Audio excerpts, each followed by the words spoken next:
Assalamualaikum warahmatullahi wabarakatuh. Di sini saya akan mempresentasikan tentang naive Bayes. Naive Bayes adalah metode klasifikasi data berdasarkan faktor-faktor probabilitas. Metode ini adalah solusi terbaik bagi Anda yang ingin memprediksi hal-hal penting terkait bisnis atau perusahaan Anda. Sumbernya dari algoritma.id.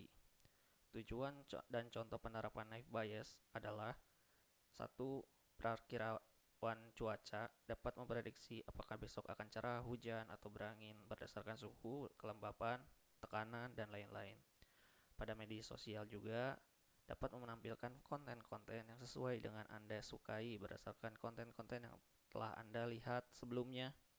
Yang ketiga, menganalisis ancaman fraud atau penipuan dengan memprediksi ancaman-ancaman yang muncul.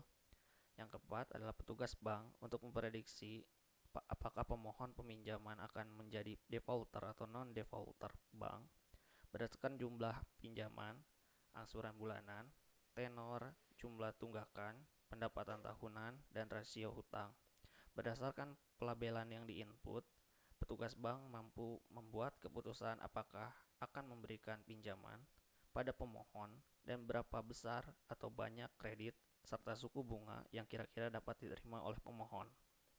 Yang kelima, pada sektor medis dan kesehatan, dokter dapat memprediksi keberhasilan pengobatan atau kondisi pasien berdasarkan data seperti tekanan darah, kadar hemoglobin, kadar gula darah, nama obat yang diberikan, jenis pengobatan, dan sebagainya.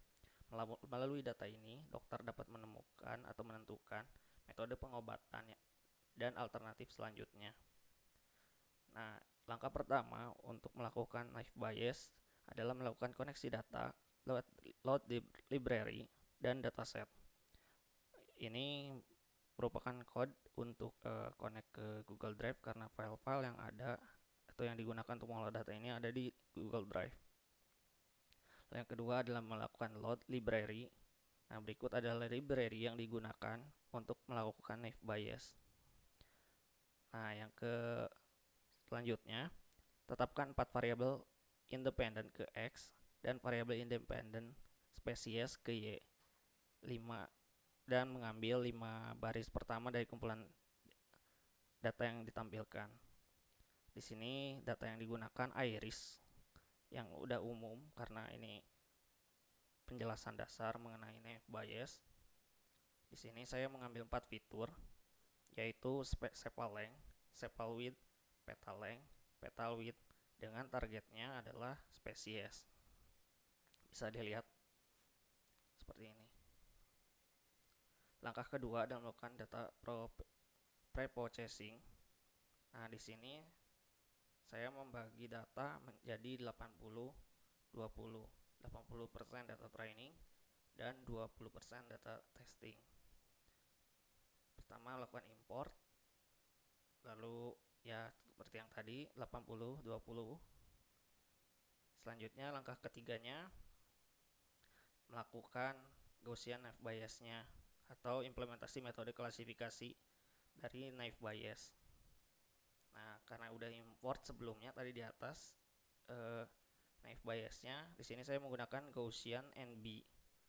Nah, pertama kita lakukan training modelnya, di mana X training, Y training. Nah, lalu melakukan prediksi terhadap model. Nah, berikut hasil prediksi dari modelnya. Setelah sudah diprediksi, melakukan perhitungan akurasi dengan matriks akurasi score pada sklearn. Nah, bisa dilihat akurasinya didapat 96%.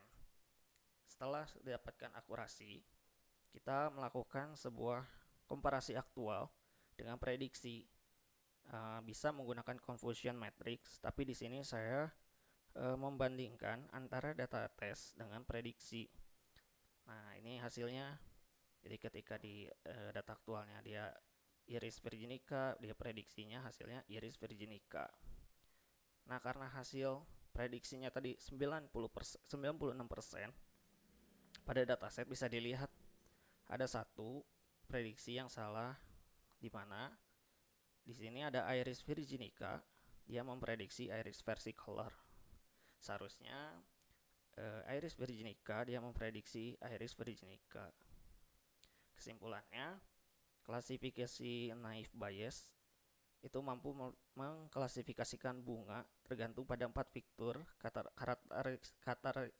karakteristiknya. Maaf.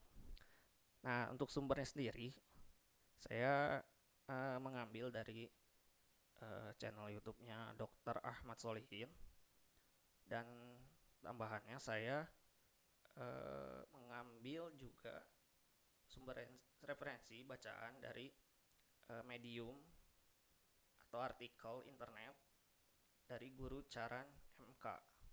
Nah, sekian presentasi dari saya. Terima kasih. Wassalamualaikum warahmatullahi wabarakatuh.